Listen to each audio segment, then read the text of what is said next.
बच्चों, कैसे हैं आप सभी? बच्चों की शीतकालीन छुट्टियां पड़ गई हैं तो सारे बच्चे बहुत अच्छे से एंजॉय कर रहे हैं। तो एंजॉय के साथ अपनी पढ़ाई भी कीजिए क्योंकि आपके एग्ज़ाम आने ही वाले हैं। तो ये जो वीडियोस है वो 11th-12th का साइंस ऑब्जेक्टिव और 9th क्लास के बच्चों के लिए भी हेल्प करेगा, और जो चयन परीक्षा देने वाले हैं वर्ग 2 और 3 की, तो उन्हें भी साइंस का पोर्शन आना है। तो वे बच्चे भी बहुत अच्छे से इन क्वेश्चन को, क्योंकि ये क्वेश्चन एनसीईआरटी के हैं और आपको एनसीईआरटी सिलेबस ही आना है। तो सारे बच्चे जो चयन परीक्षा की भी तैयारी कर रहे हैं और 11th-12th की भी, तो ये ऑब्जेक्टिव आपकी हेल्प करेंगे। तो वीडियोस की शुरुआत करते हैं पहले क्वेश्चन से ऑब्जेक्टिव की। तो आइए देखेंगे पहला क्वेश्चन क्या है। देखिए पहला क्वेश्चन क्या है।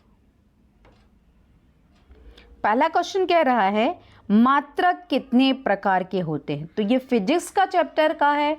आप याद रखिए, ये छोटे छोटे पॉइंट एग्जाम में पूछे जाते हैं तो नहीं बनता है। हम बहुत ज़्यादा डीपली चले जाते हैं और छोटे छोटे बेसिक पॉइंट को छोड़ देते हैं, तो एग्ज़ाम में इसी तरह से पूछे जाते हैं। तो आप याद रखिए, ये मात्रक से संबंधित क्वेश्चन है, फिजिक्स के हैं। मात्रक कितने प्रकार के होते हैं? तो याद रखिए 2 प्रकार के होते हैं, मूल मात्रक और व्युत्पन्न मात्रक। नेक्स्ट सेकंड क्वेश्चन बोलता है मूल मात्रकों की संख्या कितनी है। तो आप याद रखिए, मूल मात्रक जो है वो 7 भागों में बांटे गए हैं। यदि आप डिटेल एक्सप्लेनेशन चाहते हैं तो आप कमेंट करके पूछ सकते हैं, तो मैं आपको एक्सप्लेनेशन वाला वीडियोस की आपको एक एक पॉइंट को एक्सप्लेन करूं और आप बहुत अच्छे से और भी आगे तैयारी कीजिए। तो आपको यदि वीडियोस पसंद आती है तो आप लाइक और कमेंट कीजिए और शेयर कीजिए, जिससे कि मेरी वीडियो बहुत ही सारे बच्चों को मिले और वो अच्छी तैयारी कर सकें। तो अगला थर्ड क्वेश्चन बोलता है व्युत्पन्न मात्रक की संख्या कितनी है। तो याद रखिए, व्युत्पन्न मात्रक की जो संख्या होती है वो 2 होती है। नेक्स्ट फोर्थ क्वेश्चन बोलता है बहुत लंबी दूरियों को मापने के लिए किसका प्रयोग किया जाता है। तो याद रखिए, जब बहुत दूरी है उसको मापना है, लंबी दूरी है, तो उसे प्रकाश वर्ष के द्वारा नापते हैं। तो आप याद रखिए, एक प्रकाश वर्ष एग्जाम में पूछा जाता है, ये कई बार पूछा गया है। तो एक प्रकाश वर्ष कितने मीटर के बराबर है? तो एक प्रकाश वर्ष 9.46 इंटू 10⁻15 मीटर है, यानी 9.46 गुणित 10⁻15 मीटर। तो ये एक प्रकाश वर्ष का मान है। तो इस वैल्यू को आपको बहुत अच्छे से नोट करके याद रखना है मेमोरी में। 4 ऑप्शन में वो मान थोड़ा भी परिवर्तन कर करके देगा, तो आपको ये मान याद रखना है। आइए जानेंगे 5th पॉइंट क्या है। देखिए 5th पॉइंट, हमारा 5वां पॉइंट बोल रहा है दूरी मापने की सबसे बड़ी इकाई क्या है। तो आप याद रखिए कि दूरी मापने की जो सबसे बड़ी इकाई होती है वो है पारसेक। तो अभी हमने देखा था कि दूरी को, लंबी दूरी को किस तरह से मापते हैं, तो प्रकाश वर्ष से, और एक प्रकाश वर्ष का मान भी देखा आपने। अब आपको आया है क्वेश्चन सबसे बड़ी इकाई, तो याद रखना है पारसेक है। नेक्स्ट बोलता है 1 न्यूटन कितने डाइन के बराबर है। तो आप याद रखिए कि ये मात्रक इकाई है डाइन, आप उसे गलत वर्डिंग नहीं लेना है। तो 1 न्यूटन बराबर होता है 10⁵5 डाइन के बराबर।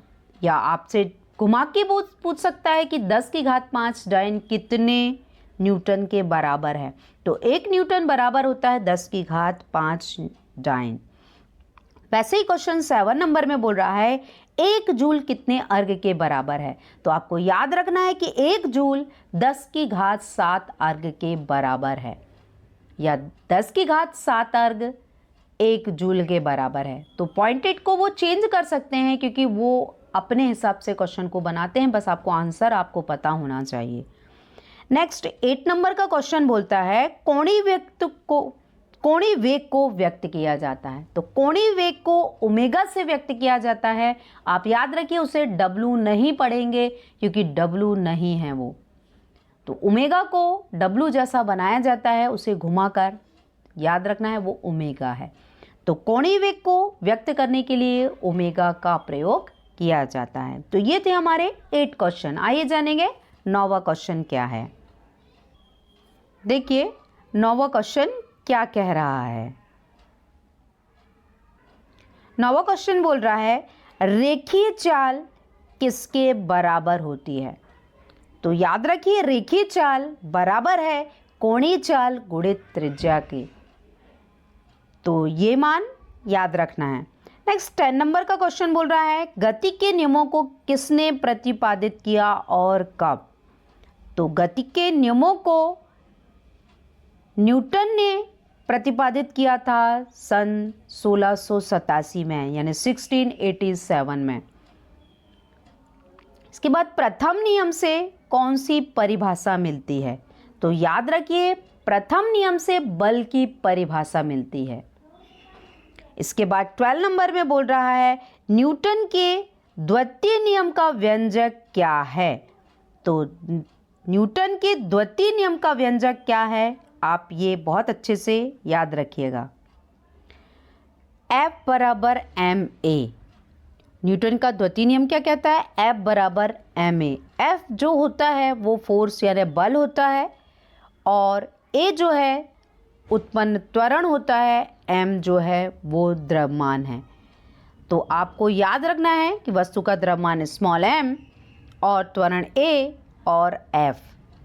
तो द्वितीय नियम होता है F बराबर ma। तो ये द्वितीय नियम बहुत ही इम्पॉर्टेंट है, 11th क्लास में सॉल्व करने के लिए आता है कि द्वितीय नियम को व्यक्त कीजिए। तो आपको प्रथम द्वितीय नियम बहुत अच्छे से तैयार करना है। तो आइए जानेंगे अगला क्वेश्चन। 13 नंबर में बोल रहा है न्यूटन का प्रथम नियम किस नियम का अंग है। तो जो प्रथम नियम है वो दूसरे नियम का अंग है। तो याद रखिए प्रथम नियम दूसरा नियम एक दूसरे से रिलेटेड हैं, तो इसीलिए बोला गया है कि प्रथम नियम दूसरे नियम का ही अंग है। नेक्स्ट 40 नंबर में बोल रहा है सरल मशीन किस सिद्धांत पर कार्य करती है। तो सरल मशीन बल आघूर्ण के सिद्धांत पर कार्य करती है। बहुत ही इंपॉर्टेंट है ये क्वेश्चन। नेक्स्ट 50 नंबर में बोल रहा है संतुलन को कितने प्रकार में बांटा गया है। तो संतुलन को 3 प्रकार में बांटा गया है। आपको ये चीज़ें बहुत अच्छे से याद रखनी हैं। एक होता है स्थायी, दूसरा होता है अस्थायी और तीसरा होता है उदासीन। तो ये 3 प्रकार होते हैं संतुलन के।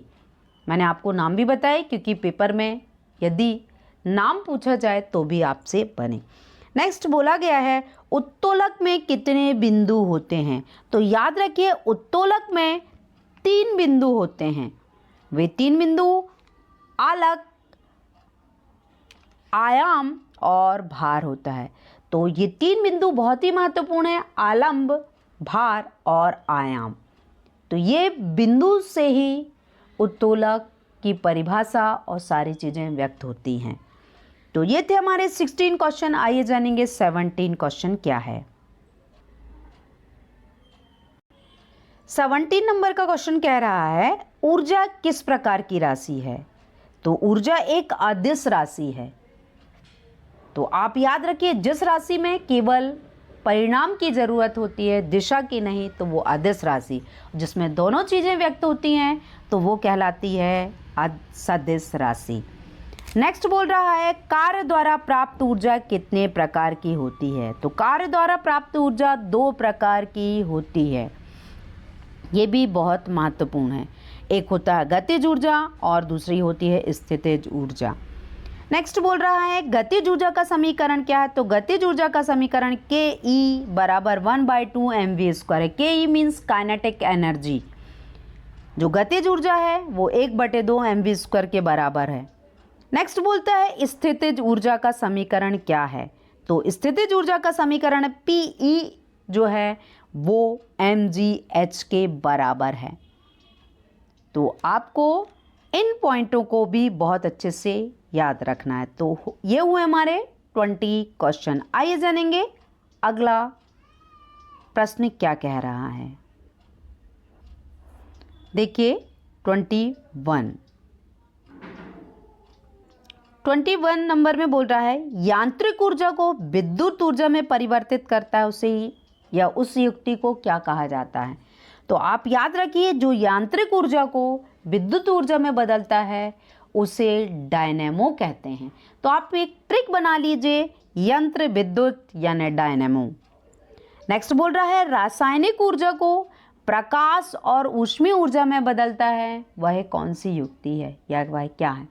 तो याद रखना है जो मोमबत्ती है वो रासायनिक ऊर्जा को किस में बदल रही है, प्रकाश में, यानी हमें लाइट मिलती है, उजाला मिला और ऊष्मा भी मिली। मान लो हमें किसी वस्तु को गर्म करना है और उस समय हमारे पास कोई साधन नहीं है तो आप कैंडल के द्वारा उस वस्तु को गर्म कर सकते हैं, तो उसे हीटिंग भी प्राप्त हुई और प्रकाश भी प्राप्त हुआ। इसीलिए बोला गया है रासायनिक ऊर्जा को उसने प्रकाश और ऊष्मीय ऊर्जा में बदला, तो वो है मोमबत्ती। इसके बाद बोला गया है यांत्रिक ऊर्जा को ध्वनि ऊर्जा में जो परिवर्तित करता है वो है सितार, क्योंकि यंत्र है वो और उसे हमने जब टच करके बजाते हैं तो उसमें ध्वनि यानी आवाज़ उत्पन्न होती है, तो वो ध्वनि ऊर्जा। नेक्स्ट 24 में बोल रहा है विद्युत ऊर्जा को ध्वनि ऊर्जा में जो परिवर्तित कर रहा है तो उसे लाउड स्पीकर कहेंगे। तो ये थे 24 क्वेश्चन। आइए जानेंगे अगला क्वेश्चन क्या है। तो आप सारे बच्चे ये 28 क्वेश्चन वाली सीरीज़ है, तो आपको जितना पोर्शन आप बहुत अच्छे से तैयार कर सकते हैं, मैं उतना ही पोर्शन डाल रही हूँ कि जितने भी बच्चे हैं वो अपनी क्लास के हिसाब से उतना पोर्शन तैयार करते चलेंगे, तो वो पूरी तैयारी आराम से और अच्छी तरह से होगी। तो आइए चलते हैं 25th क्वेश्चन में। देखिए 25th क्वेश्चन बोल रहा है शक्ति का एसआई मात्रक क्या है। तो शक्ति का एसआई मात्रक वॉट होता है। नेक्स्ट 26 में बोल रहा है एक अश्व शक्ति कितने वाट के बराबर होती है। तो एक अश्व शक्ति 746 वाट के बराबर है। आगे आपको क्वेश्चन पलट के भी पूछ सकता है, पहले के जैसे मैंने आपको बताया कि 746 वाट कितने अश्व शक्ति के बराबर है। तो अगला क्वेश्चन बोल रहा है 1 किलोवाट कितने हॉर्स पावर के बराबर होता है। तो 1 किलोवाट जो है वो 1.34 हॉर्स पावर के बराबर होता है। नेक्स्ट बोल रहा है हमारा लास्ट क्वेश्चन 1 वाट घंटा कितने जूल के बराबर होता है। तो 1 वाट घंटा जो है वो 3600 जूल के बराबर होता है। तो ये थे हमारे 28 क्वेश्चन। तो सारे बच्चे बहुत अच्छे से नोट कर लिख कर तैयार करेंगे। तो आज की सीरीज़ यहीं तक है, तो आगे बढ़ते हैं हम अलविदा की सीरीज़ में। तो आज की वीडियोस में यहीं तक। Thank you for watching my videos.